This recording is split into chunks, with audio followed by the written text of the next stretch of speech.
Bien, ¿qué tal? ¿Cómo están? Bienvenidos nuevamente. Hoy dando inicio, ¿sí?, a un nuevo bloque temático, ¿sí? Bloque temático que lo vamos a desarrollar en nuestra materia, Práctica Notarial 2, que forma parte de la carrera de notariado que dicta la Universidad Católica de Santa Fe en la sede Posadas. Bien, ahí lo ven ustedes en pantalla. Este gran tema que vamos a dar inicio hoy con este enfoque notarial que siempre tomamos, digamos, como pauta de desarrollo e investigación, es lo referido a la incumbencia notarial en materia sucesoria. ¿Sí? Vamos a seguir una guía de trabajo, ¿sí?, una guía de desarrollo, al igual que lo hicimos en el módulo temático referido al régimen patrimonial del matrimonio y de las uniones convivenciales. Bien, vamos a hacer algunas consideraciones previas antes de meternos en nuestra guía de trabajo.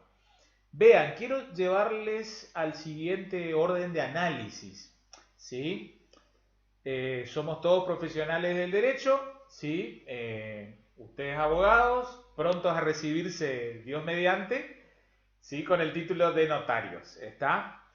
Entonces, acá vemos, ¿no es cierto?, justamente la presencia de dos grandes operadores del derecho, ¿sí? Abogados y escribanos. Bien, cuando uno tradicionalmente hace un primer análisis, ¿sí?, casi a la manera de sobrevuelo, y se pone a reflexionar acerca de cuál de estos dos sujetos, cuál de estos dos operadores jurídicos predominantemente interviene, ¿sí?, en materia sucesoria, justamente de transmisión de derechos, mortis causa, ¿sí?, con el motivo del fallecimiento de las personas, claramente emerge, sí, esa rápida conclusión de que ese operador jurídico predominante, ¿sí?, actor principal de la materia sucesoria, será el profesional abogado. ¿Está? Bien, ¿cuál es la idea un poco de este bloque temático que pretendemos, digamos, trasladar, ¿sí?, al alumno, ¿sí? Y en definitiva a la comunidad? Queremos desmitificar en cierta manera esa conclusión anticipada que recién hicimos entre todos. ¿Sí? Es cierto, ¿sí?, es innegable que tradicionalmente la gente y a su vez los colegas profesionales identifican en la figura del abogado como el principal profesional operador, ¿sí?, en materia de sucesión mortis causa. Bien, ¿cuál es la idea de que ojalá la logremos entre todos al finalizar la guía de trabajo o de desarrollo? Que ampliemos nuestro horizonte, ¿sí?, de conocimiento, y que entre todos entonces podamos advertir qué profunda que es el trabajo, la labor o la tarea que tiene el notario, inclusive en el estado actual del derecho positivo nacional. ¿Sí? Vamos a desarrollar, ¿sí?, cuando vayamos avanzando en el orden temático, que inclusive en el año precedente, si hablamos del año 2019 en la República Argentina, se comenzó a divulgar un proyecto, ¿sí?, de legislación que en cierta manera justamente pretendía presentar en sociedad la denominada sucesión extrajudicial, ¿sí?, o como el propio autor del proyecto en su momento iba a denominar, sucesión ante notario, ¿sí?, o sucesión ante escribano. Bueno, esa es otra cuestión respecto del cual después vamos a hacer algunas aclaraciones o conclusiones acerca de la bondad o no del referido proyecto. ¿Sí? Puesto que, digamos, en resumida síntesis, lo que se pretendía, ¿sí?, en primer lugar, si lograba Estado legislativo ese proyecto de ley, y luego si algún día llegaba o llegase a tener vigencia como derecho positivo en nuestro país, lo que pretendía es lograr, en cierta manera, un instrumento paralelo, ¿sí? Un instrumento análogo a lo que sería la declaratoria de herederos. ¿Sí? Hablamos de lo que en sede notarial se llama un acta notarial, ¿sí? Un acta de notoriedad, quizá después ustedes lo estudien cuando estudien el bloque temático de actas, por medio de la cual se efectúa la determinación de herederos, ¿sí? Para las sucesiones intestadas y en el caso de sucesiones testamentarias, logrando la denominada aprobación formal del testamento, ¿sí? Esto obviamente hace mucho ruido en la órbita del derecho nacional positivo argentino, ¿sí? Pero no es una realidad tan desconocida. Como siempre me gusta traer a colación los derechos positivos de países vecinos, ¿sí? Limítrofes. Hablamos de Brasil, por ejemplo, en donde es permitido, ¿sí? Lo que llaman la sucesión ante el tabelião, ¿sí? El tabelião es la figura análoga del escribano, digamos, al notario en sede nacional acá en la República Argentina, ¿sí? O también la denominada sucesión administrativa en Chile, ¿sí? Que también permite lograr la declaratoria de herederos en sede notarial. Y si saltamos el charco y nos vamos al viejo continente, en España, ¿sí? Desde el año 2015, en donde se consagró legislativamente un proyecto de ley que logró estado de ser consagrado como derecho positivo, que permite justamente promover la sucesión ante notario, ¿sí? En lo que ellos han denominado o dado en denominar la jurisdicción voluntaria, ¿sí? Término respecto del cual hay muchas disquisiciones o discusiones en la doctrina, tanto civilista como notarial, si es que realmente existe una jurisdicción voluntaria, ¿sí? ¿Qué es lo que se pretende graficar o significar con el término jurisdicción voluntaria? En el sentido de asuntos en los cuales no tenga contenido contencioso, contenido litigioso, ¿sí? Como reservando entonces un ámbito de aplicación para que se tramiten ante notario, ¿sí? Aquellas sucesiones en las cuales los pretensos potenciales herederos sean todos ellos mayores de edad, plenamente capaces y decidan justamente avanzar con el proceso sucesorio en sede notarial. ¿Está? Así que bueno, esa era una pequeña introducción como para meterse en tema, pero vuelvo a reiterar cuál es un poco el norte que nos guía, ¿sí? ¿Cuál es el objetivo principal que perseguimos? Entender cómo ya en el estado actual el escribano tiene gran importancia, ¿sí? Y como vamos ahora a meternos de lleno en nuestra guía de trabajo, tiene importancia ya sea en la propia vida del causante, ¿sí? Es decir, en actos que se celebran en escribanía antes de que justamente tal persona se transforme en un causante, como decían los romanos, en un decuius, ¿sí? Aquel decuius successiones agitur, aquel de cuya sucesión se trate, ¿sí? Me acuerdo un viejo profesor de la materia que siempre decíamos, nos contaba en clase y sostenía de que en definitiva todos en nuestra vida al menos vamos a ser autores de algo, ¿sí? Autores de nuestra propia sucesión. ¿Está? Eso es una verdad irrefutable. Así que bueno, como siempre digo también, otra vez manos a la obra y nos metemos en el análisis de la guía de trabajo. Vamos a hacer una pequeña introducción. ¿Estamos? Bien.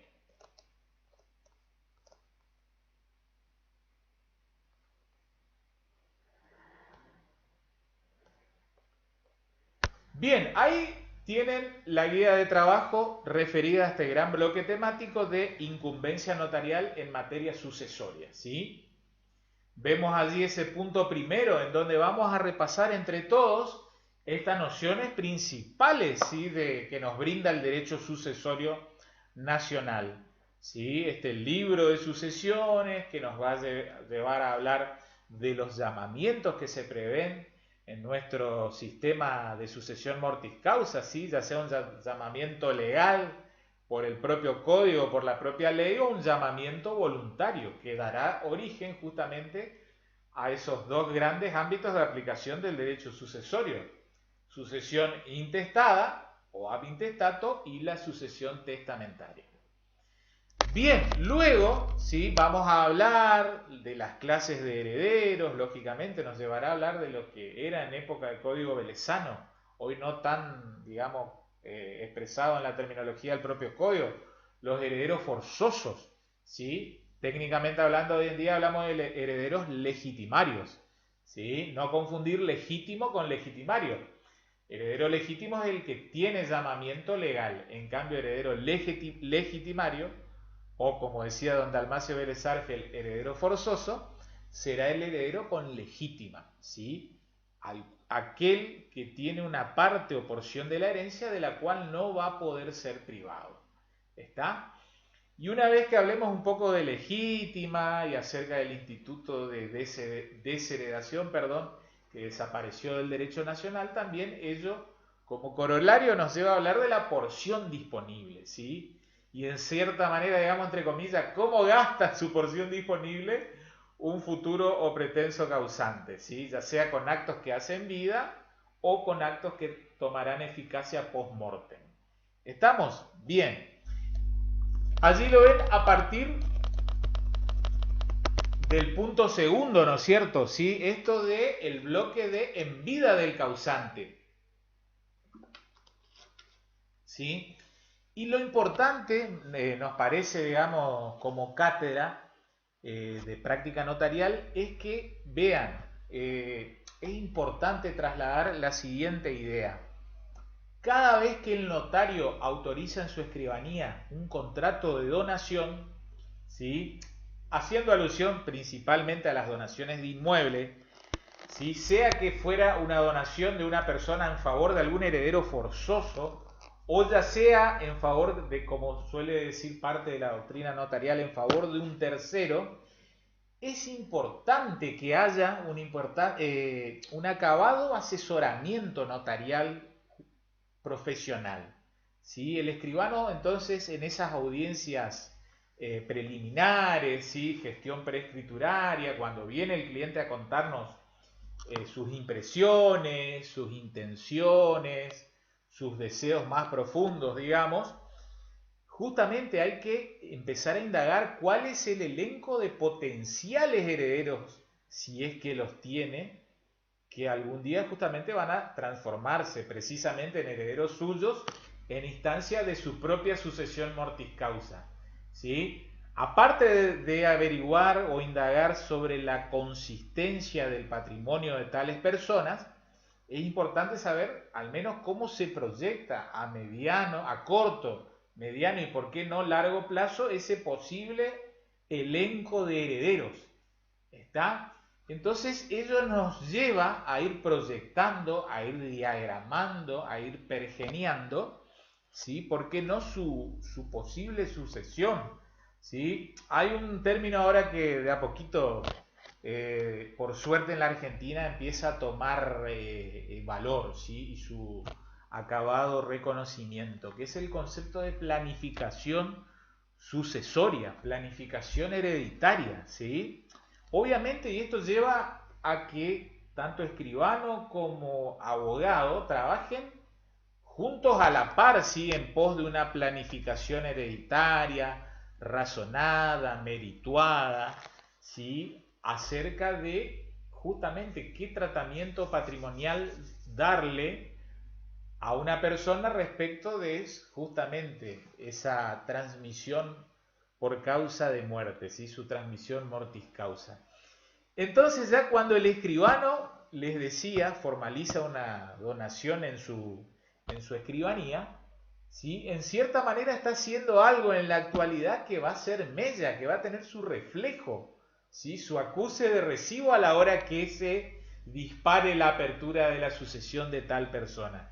Es decir, estamos hablando del momento en que acaezca el hecho jurídico de la muerte, ¿sí?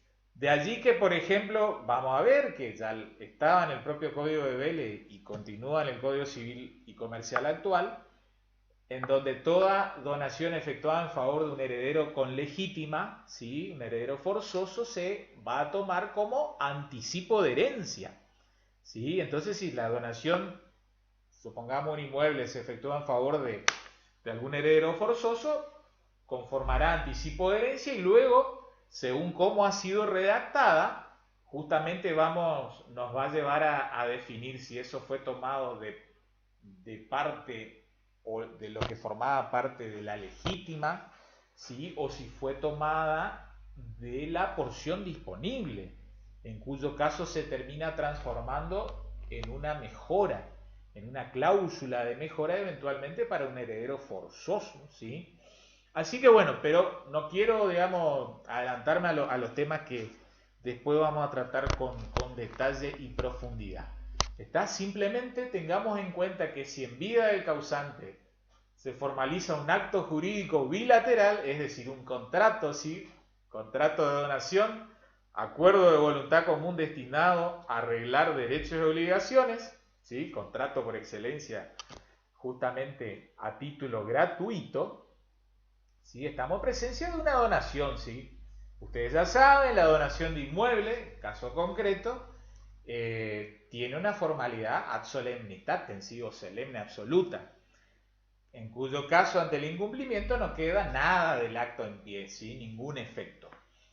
Bien, vamos a hablar un poquito acerca de la viabilidad y cómo han sido renovados, revitalizados los pactos sobre herencia futura. Todos estudiamos en el clásico derecho de sucesiones que pactos sobre herencia futura son de ningún valor en vida del causante. ¿Está? Y este nuevo código los reformula y le da un pequeño campo de aplicación ya en vida del causante. Bien, así como hablamos del acto jurídico bilateral, resulta ser que también existe la posibilidad de que ese causante formalice justamente un acto jurídico unilateral. ¿Sí? Hablamos de justamente acto jurídico por excelencia, mortis causa o de última voluntad del testamento, ¿sí? Pero en definitiva el testamento no deja de ser más que una forma en principio vacía, ¿sí? Y vamos a estudiar inclusive cuál fue la evolución que ha sufrido en materia de formalidad o de formas de testar, mejor dicho, la legislación sucesoria argentina actual, ¿sí? Puesto que hemos pasado de 3 maneras de testar, ¿sí? Contenidas en el viejo Código Civil en el viejo Código Civil velezano, ¿sí? Formas ordinarias al menos de testar, a 2 únicamente que han quedado vigentes en el Código Civil y Comercial unificado del año 2015, ¿sí? Vamos a delimitar esas 2 grandes órbitas, ¿sí? Que pueden estar contempladas en un testamento, ¿sí? Tanto el aspecto patrimonial, que es el clásico que uno suele, digamos, el requirente suele volcar como contenido de su testamento, pero también va a existir un posible contenido extrapatrimonial, ¿sí? Vamos a ver distintas cláusulas que pueden ser volcados en el testamento, ¿está? Y después vamos a hacer la bajada local, así como hicimos en su momento para tema de matrimonio, todo el estudio de la legislación en órbita del registro de estado civil y capacidad de las personas de la provincia de Misiones. Vamos a estudiar cómo funciona en órbita del colegio notarial de nuestra provincia de Misiones el denominado registro de actos de última voluntad, ¿sí? ¿Cuál es su eficacia? ¿Cuál es el carácter de la inscripción? ¿Sí? Si llega a ser en realidad una obligación. Y eventualmente cómo se obtiene información del referido registro. ¿Está? Bien. Luego avanzaremos al punto tercero, ¿sí? Vimos que ahí ya gran participación en vida del causante. Básicamente el escribano va a tener que dar un asesoramiento en pos o en miras de una posible sucesión cuando realiza donaciones o se formalizan ante su registro testamentos, ¿sí? Bien, otra cuestión será, otro cantar será ya una vez abierta la sucesión, que acá un poco viene la confusión que hay en general en comunidad. ¿Quién te tramita la sucesión? El abogado, ¿sí? Y acá es donde, como les comentaba, estos proyectos de legislación que pretende que el notario tenga un mayor protagonismo, ¿sí? Obviamente, inclusive este proyecto que les comentaba del año 2019 fue tremendamente discutido en órbita de los colegios profesionales de abogados de distintas demarcaciones de nuestro país. Y es más, les cuento, el propio organismo, digamos, político del cuerpo notarial, del notariado, que es el Consejo Federal del Notariado Argentino, en cierta manera no terminó dando un apoyo contundente a la promoción de este proyecto, ya que había sido en cierta manera inconsulto, ¿sí? Con el cuerpo notarial, con el cuerpo académico notarial. ¿Está? Ahora bien, vale recordar que estos proyectos, ¿sí? Esta de legislación que intente promover la denominada jurisdicción voluntaria, para, digamos, llevar en órbita al notario la sucesión extrajudicial, no es nuevo en nuestro país. Ya hay unos proyectos allá por el año 91, 92, en los que inclusive tuvo participación, digamos, un importante procesalista, así que todos conocemos, el doctor Roland Arazi, ¿sí? Y también otros importantes trabajos que se dieron, hubo, digamos, otra oleada de empuje a estos proyectos en el año 2006 y al 2008. Hay unos interesantes trabajos del escribano Ventura, de la provincia de Córdoba, ¿sí? Discípulo del maestro cordobés Moisés de Espanés, y en su momento hizo unos interesantes trabajos en donde merituó y reflexionó acerca de las posibles vicisitudes que podría acarrear la consagración de un sistema de sucesión extrajudicial en nuestro país. Bien, bien. El tema es lo siguiente: trabajemos con el derecho positivo actual, vigente a esta etapa, junio, a estos tiempos del año 2020, ¿sí? En plena pandemia de COVID-19. Entonces, se abre la sucesión, ¿sí? Acaece el hecho jurídico de la muerte del causante. ¿Qué intervención notarial puede haber? Bueno, vamos a empezar a estudiar, por ejemplo, la cuestión referida a la cesión de herencia, ¿sí? O también conocida como cesión de derechos y acciones hereditarios, ¿sí? Vamos a estudiar cuál es el objeto de estos convenios, cuál es la forma, ¿sí? Vamos a ver si hay una forma única, forma dual, vamos a ver algún que otro fallo plenario que en su momento discutió o discurrió acerca del tema de la forma. Y después vamos a tratar otro tema análogo, parecido, como el de la renuncia. Y también vamos a estudiar, ahí hay un tema polémico justo referido a la forma, ¿sí? Vamos a tener que hacer una diferenciación entre forma de cesión de herencia y forma de la renuncia, ¿sí? Porque muchas veces hay confusión y uno así lo advierte en la práctica. Así como vamos a ver cesión de herencia, ¿sí? Vean cómo nos va a servir todo lo que estudiamos en el bloque de matrimonio, ¿sí? El aspecto patrimonial tanto de matrimonio como unión convivencial, porque vamos a ponernos a discurrir acerca de un tema muy importante, ¿sí? Y que tiene que ver justamente con la denominada cesión de gananciales, ¿sí? Puesto que la sola expresión de que una persona indique o manifieste que cede derechos hereditarios no implica que esté cediendo sus derechos justamente gananciales que le correspondiese en una determinada sucesión. Ya todos sabemos que la muerte es causal de extinción del régimen, ¿sí? Tanto de comunidad como el régimen de separación, ¿sí? Si estuviéramos transcurriendo un régimen de comunidad, esa misma muerte entonces extingue la comunidad y también dispara el mecanismo de sucesión mortis causa, ¿sí? Bien, vamos a hablar un poquito acerca de los llamados pactos de indivisión, que hoy ya están contemplados todos ellos en el propio código. Antes estaban contenidos en la denominada Ley Ómnibus 14394, que entre otros temas tenía y regulaba lo referido al bien de familia. Bien, vamos a ver entonces que esa sucesión que procesalmente va avanzando en la justicia, en los juzgados, ¿sí? En algún momento puede ser que se logre un acto procesal de designación de administrador, ¿sí? Entonces vamos a ver cuál es el estatus de esa sucesión hasta la designación del administrador y luego de la designación del administrador, ¿sí? Procesalmente hablando. Puesto que primero va a haber una administración extrajudicial de la sucesión y luego una administración judicial de la sucesión. Vamos a ver cuáles son esas facultades que tiene tanto en uno como en otro momento, ¿sí? Bien, y ello luego nos va a llevar justamente a que hablemos de la investidura en la calidad de heredero, lo que en el viejo código era la llamada posesión hereditaria.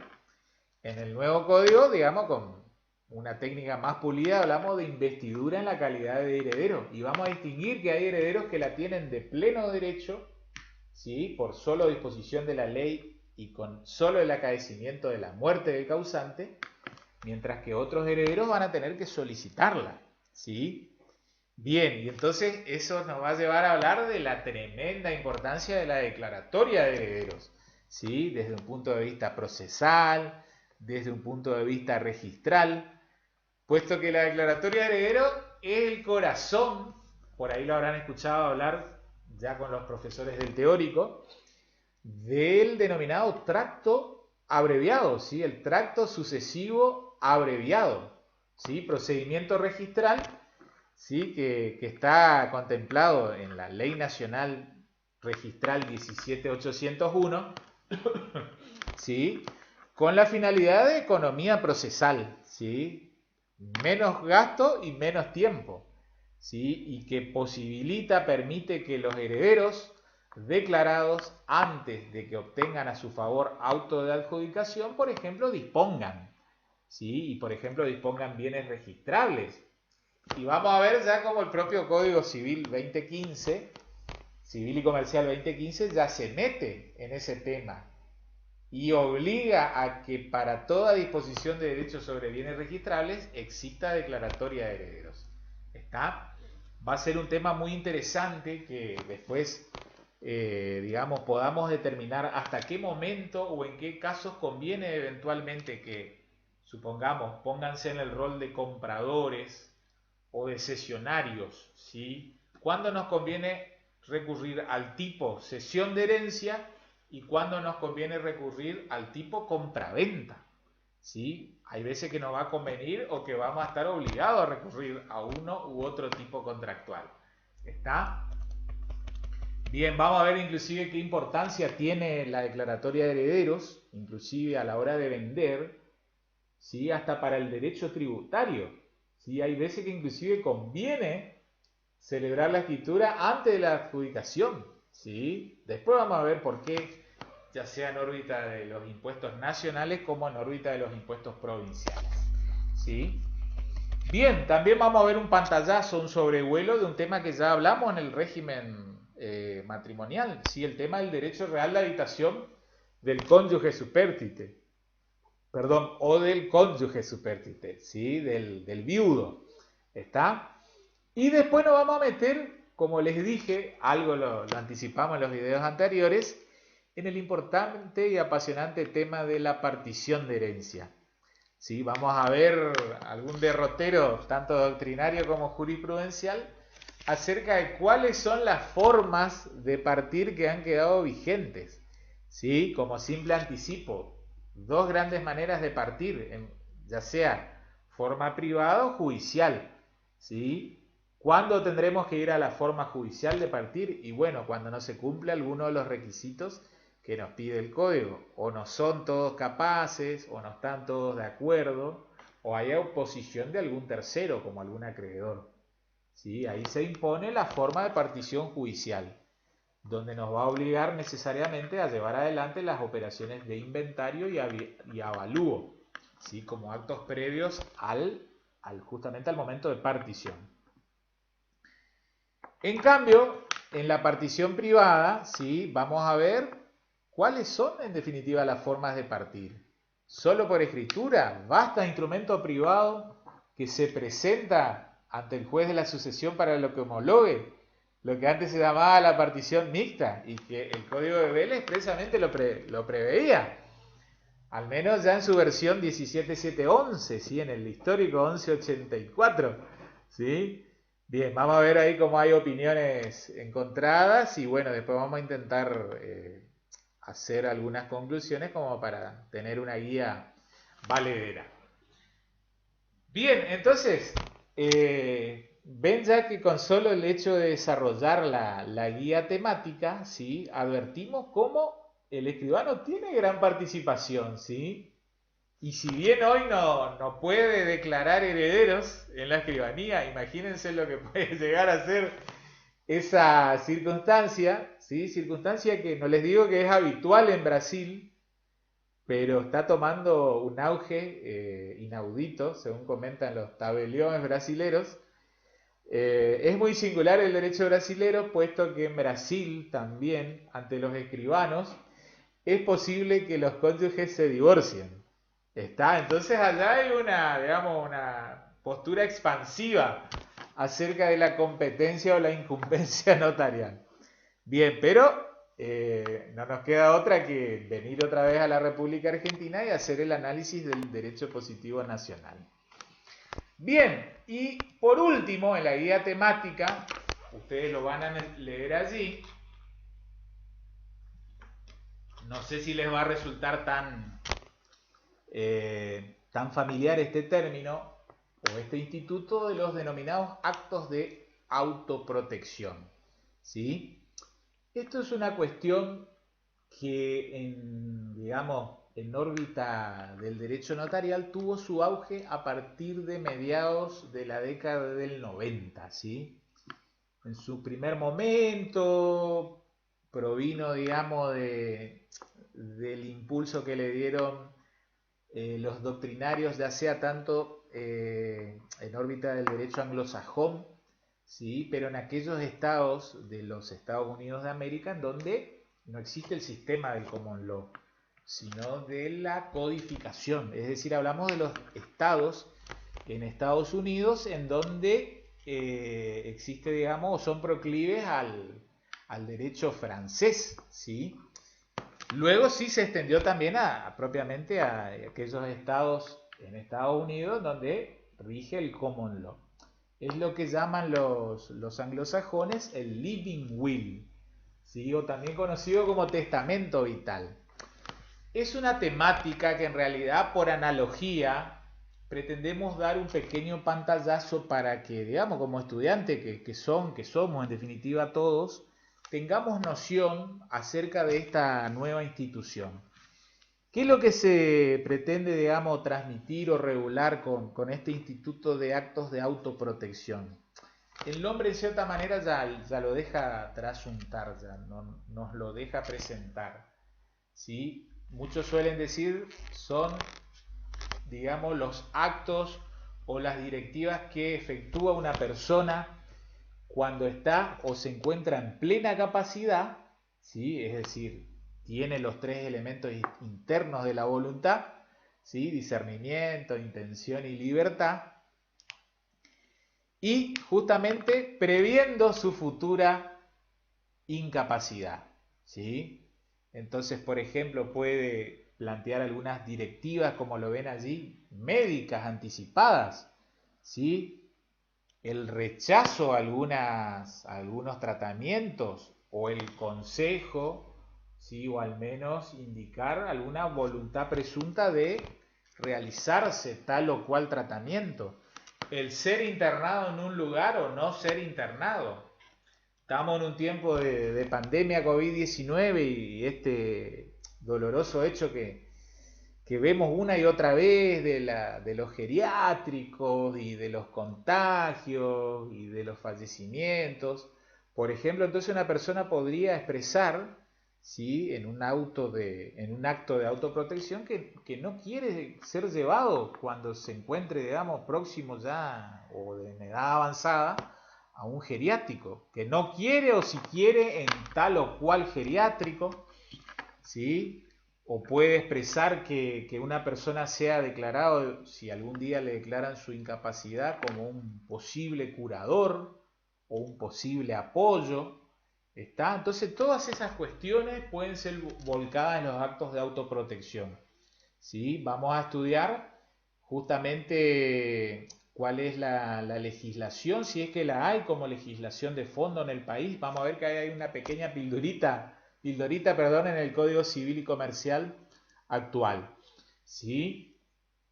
Y también, ¿sí? Vamos a ver cómo, así como en órbita de nuestro registro, de nuestro colegio notarial de la provincia de Misiones, existe un registro de actos de última voluntad, ¿sí? En donde hay que registrar testamentos, ¿sí? Ya sean testamentos por acto público, es decir, por escritura, o bien sean testamentos hológrafos, ¿sí? Es decir, efectuados de puño y letra por la mano propia o misma del propio testador. Resulta que también existe en órbita de nuestro colegio notarial y realmente es desconocido, digamos, seamos sinceros en la comunidad.